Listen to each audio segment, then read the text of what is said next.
Do you know how to use a jigsaw?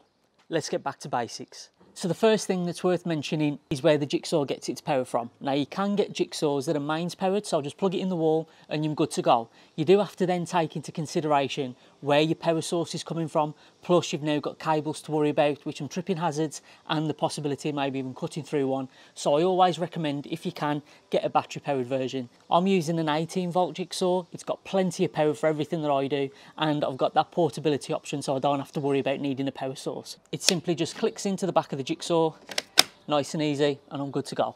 So we've got some power to the jigsaw now, but how do we put a blade in it? All jigsaw blades are basically the same kind of shape. You've got a cutting edge on the one side, flat back to it, but then towards the bottom of the blade you'll notice that there's a couple of notches, and that's how it locks into the jigsaw itself. So the blade is going to be installed into this mechanism here. It is a little bit awkward to see. You'll notice that just below the mechanism there tends to be a support roller, and that just offers support to the blade when you're cutting. Now to install it on this jigsaw, I simply have to release this latch at the top, which opens up that mechanism. You can see it moving there. I can then slide the blade in place. I need to make sure that the teeth are facing forward. And push it in, make sure it's fully seated, release the latch, and that blade's locked in place now. Some older jigsaws will actually use an Allen key to undo it, put your blade in and then tighten it back up with an Allen key, but a lot more of the jigsaws now are using this one latch mechanism to easily change your blades. You can get a lot of different jigsaw blades that'll do a lot of different jobs, very similar to what we mentioned in the back to basics for how to use a handsaw. When you look at the blades that are designed for cutting wood, you'll find blades that are more suited to coarse work. Now those will cut really quickly, but it'll give you a rough cut, and you'll notice that those tend to have less teeth on the blade. You'll also find blades that are better suited to finer cuts, so they'll cut slower, but it'll be a cleaner cut, and those tend to have a lot more teeth on the blade. And then you've got your middle of the road universal cutting blades where they'll cut at a medium speed and they'll give you a medium quality to the cut. Those are good all-rounders. You can also get blades specifically designed for cutting metal, so you can get more universal ones that'll cut steel, and there are some blades that are specifically designed for the likes of aluminium as well. So now that we've got a blade installed in the jigsaw, we can have a look at actually giving it some power, and that's done with the trigger that you find on the handle. Typically, a lot of jigsaws now will actually implement a variable speed trigger, so depending how much you press it, it'll alter the speed of the jigsaw itself.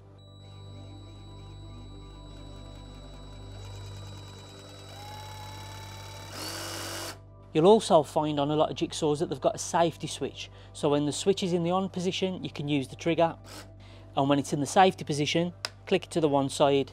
You now can't press the trigger in, so this will prevent any kind of accidental turns on when you go to pick up the jigsaw. If you squeeze that trigger, you know that the blade's not going to start moving on you. Now some jigsaws will actually take speed control a step further. Some actually have a pendulum function, and the way that this works, as I've got it set up at the moment on position 0 on this jigsaw, the blade literally just goes up and down. Now in that position the blade cuts quite slowly, but it gives a nicer cut. Now if I'm cutting really thick material and it's taken a long time to get through, I can set it to one of the other settings. On this jigsaw I've got options 1, 2 and 3. Now in this position the blade will not only just go up and down, it'll also move backwards and forwards a little bit like a pendulum, and this will allow the blade to cut a lot more efficiently, which leads to a quicker cut.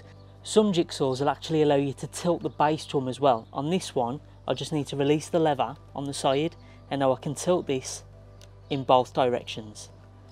This makes making angle cuts really simple.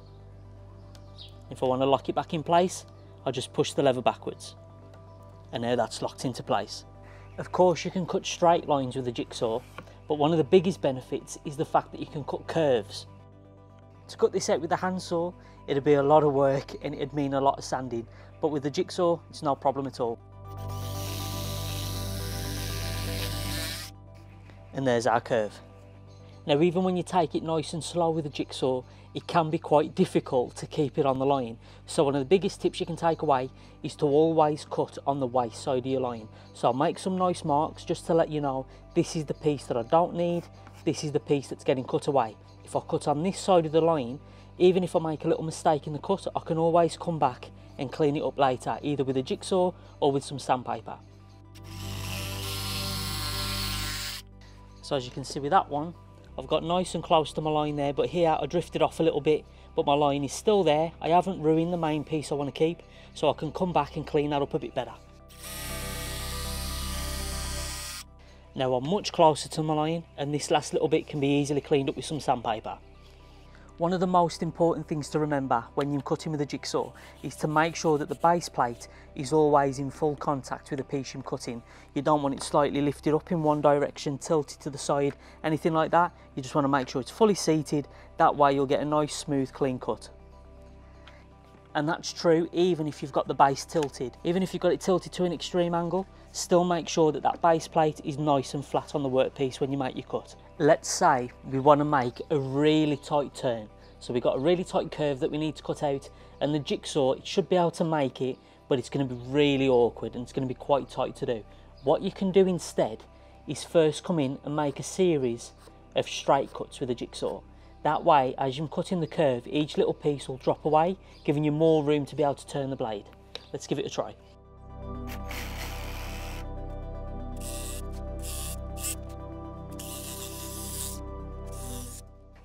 So now all those little pieces just simply dropped away, giving us a lot more room to be able to make that cut. Making relief cuts to be able to cut a tight curve with a jigsaw is really quick and easy to do, but you could also achieve the same kind of thing if you use a drill as well. If you drill a series of holes on the waist side of the line, it'll give extra room for the blade to turn, enabling you to cut a tighter curve. But if you also pair a drill and a jigsaw together, you can make internal cuts. So let's say I want to cut a square out of the middle of this board, but I don't want to cut in from the edge, from any of the sides, because that'll weaken the board and it would look a mess. I just want a nice clean square hole through the middle of this board. Well, to do that, all I need to do is drill a couple of holes using a drill bit that's bigger than the blade I'm using in my jigsaw. So if I drill a hole in each of the corners, but making sure I'm away from the lines, I can then put the jigsaw blade through and make an internal cut.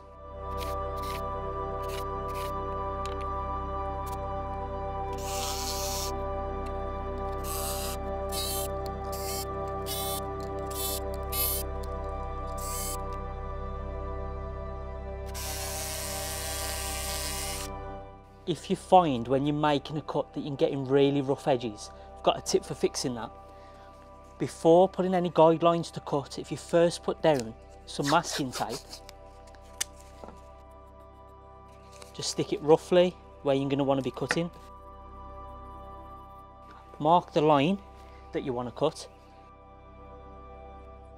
And now when you cut, the masking tape will prevent the wood from tearing out, which will result in a nice clean cut. So now we can remove the masking tape and you get a much cleaner edge. Now, as I mentioned, you can actually cut metal using a jigsaw as long as you've got a metal cutting blade installed. This is a piece of steel, so let's see how it goes. So that was the back to basics of using a jigsaw. I really hope that it's been helpful to you because it's such a versatile tool to have. A jigsaw can be used for all sorts of jobs around the house, and the fact that when you pair it with a metal cutting blade, it can really get you out of a tight spot. If you've got any metal pipes or plastic pipes even to cut, a jigsaw is a brilliant way to go.